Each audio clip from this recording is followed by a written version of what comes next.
If you don't know what type of thoughts are going to arise in the mind, it doesn't make sense to me to blindly follow whatever comes up in the mind. There is a reason why thoughts pop up. Those reasons sometimes happen on a very subconscious level we don't even know about. To want something has a price. This just means sometimes something comes up, but you don't know why. This is karma, cause and effect.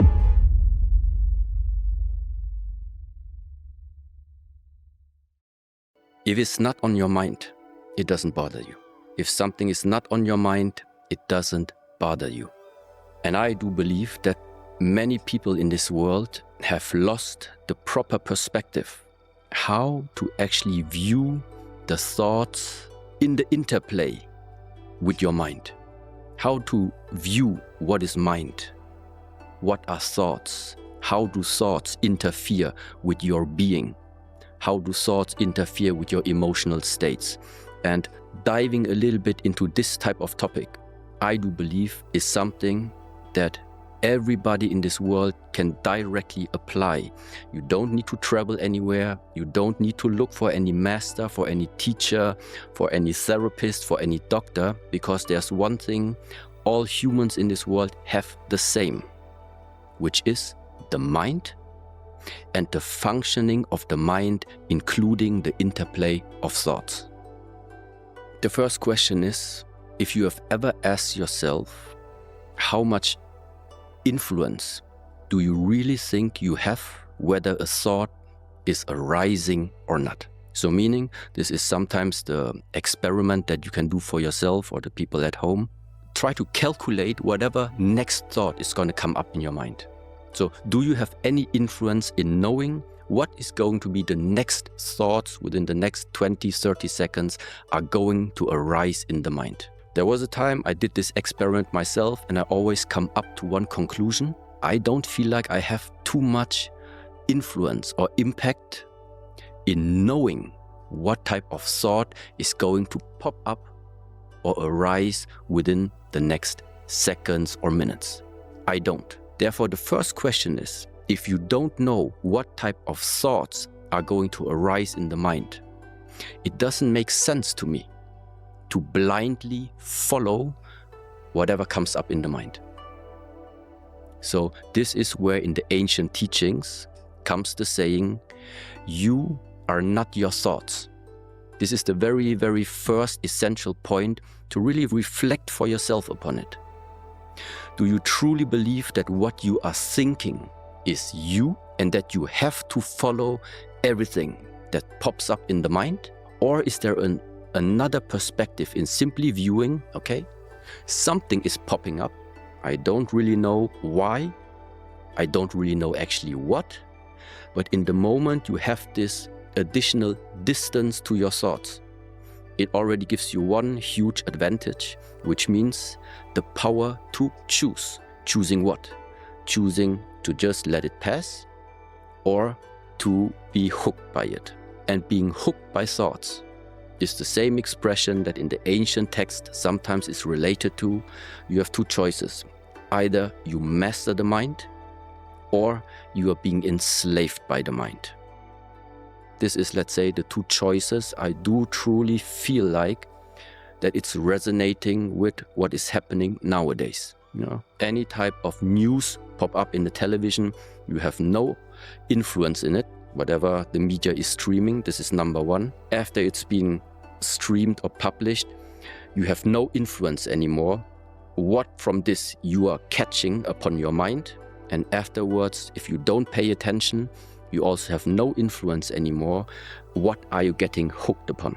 And that simply means your life is not moving in a direction that feels stable. It feels like your emotional state, your mental state is dependent upon whatever impacts you are being exposed to.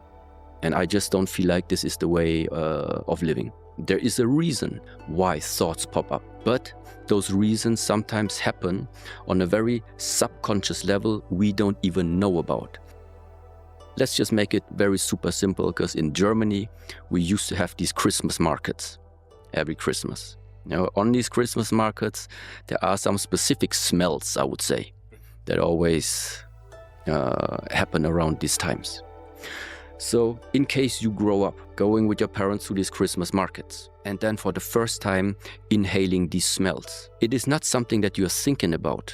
But even 20 years, 30 years later, if you then walk by a Christmas market and have that one smell in your nose, something is being triggered upon you, something is being called up upon you, which then might lead to some type of thought suddenly popping up. But it's not because we chose it. It's because from our past, let's call it like this, there is something that in a way has subconsciously been programmed in the way how our mind and also our body then starts to react to different impulses. This just means sometimes something comes up, but you don't know why. You don't know where it's coming from. Yes, and this is what, again, just to really close a little bit and give the whole understanding, this is what we also relate to. This is karma. This means in the ancient traditions, karma, cause and effect. So there is an effect coming up inside of us. This effect has a cause. What is the cause? It is the place, it is the root where something has been implanted, programmed into our being. And that can mean it is the education from our parents, it is whatever we went through in this lifetime, whatever smell you smelled throughout this whole life. All of this can cause a reaction inside of you. And the only question is, if more and more you start to become actually aware and understanding that this is not your conscious doing. The only conscious doing is if you can take the distance and then consciously take a decision, how are you gonna act now upon whatever thought just popped up there. This is your responsibility. It's not your responsibility what are people throwing towards you, what are people thinking about you, none of that. It is what is your direct reaction to it. And there it comes again. Either you consciously take a decision what to do and what not to do, or you're simply reactive. Reactive, I would feel like, no, then you're missing out on the greatest possibility that we humans have in comparison to many other beings, let's say, which is taking conscious choice after contemplation. Let's see the human being, what we regard as, it's our body in a way as a container. Our body is a physical container. Our mind is, let's say, a mental container. This container can be filled. What is the content that you're filling your mind with? So, and I do feel like social media has a very, very big impact nowadays in what actually is the content of your daily thoughts, of your daily mind. So whatever you are consuming, it is eventually exactly what you are going to be consumed by if you don't see it. So it's like you don't even have choice after some time anymore to not think what you have watched all the time. It influences you no matter what. There's only one possibility to literally see beyond that. And that is the question, where do all the thoughts arise from? From where are they all coming? And where are they going afterwards? Because one thing is for sure, whatever thought right now pops up, it is guaranteed it's not going to stay. In the moment you think that excitement is supposed to be a state again that you imagine to be stable.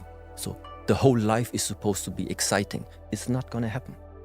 It's not going to happen because excitement goes, let's say, hand in hand with its opposing force, which sometimes is nothing is happening. And so this is ultimately how, meanwhile, I just try to navigate my life. It's not about saying, I want nothing. I just know.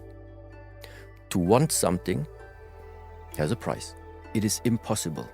It is impossible when you are planting the right process, that this process is going to somehow bear some fruits. If from this day on, every day you just do 20 squats for 1 year, after 1 year, it's not a question anymore. Did you want it and wished for having strong legs or not? Because of the process that you went through every day like this, the result is going to come. regardless if you want it or not. Just to make sure, so there is something based on actions that has nothing to do with wishful thinking anymore. Coming back now to the financial crisis.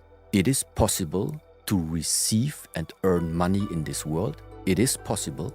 The question is, are you planting and are you embedded in the right process right now in your life to actually be able to access this source one day or not?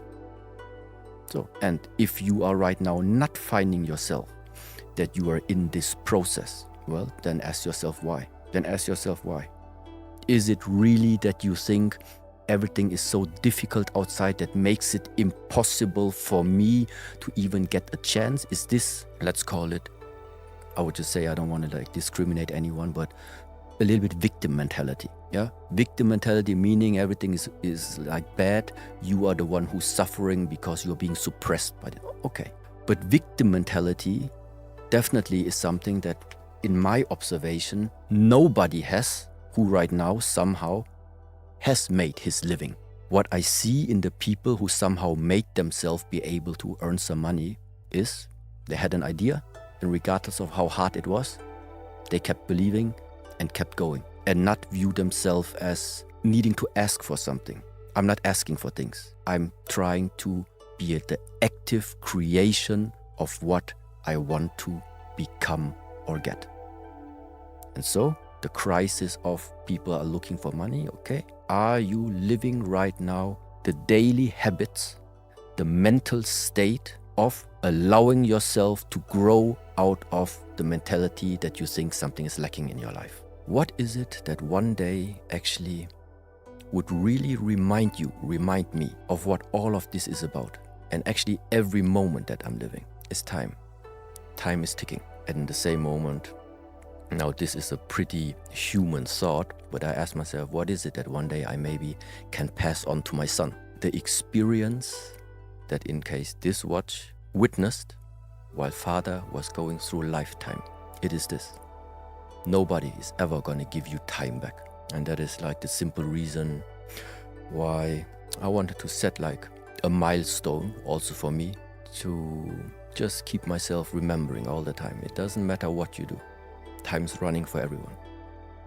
Besides the fact of I don't like to buy anything in order to buy it twice. Yeah. And regardless if somebody now has any experience into the timepieces, but quality-wise, I would say there's a reason why they maybe ask for this type of prices. And in order to know I do that investment one time and it stays for me the rest of my life and even beyond my generation, I'm absolutely happy to know that I worked for that money and also now invested into something that remains, that carries the value by itself for me. This is the only reason. The last 1 year, for some people even 2 years, was a great time of shedding off things, just like the snake sometimes does. When something is getting too old, when it doesn't suit you anymore, you need to slowly, either consciously, willingly get rid of it.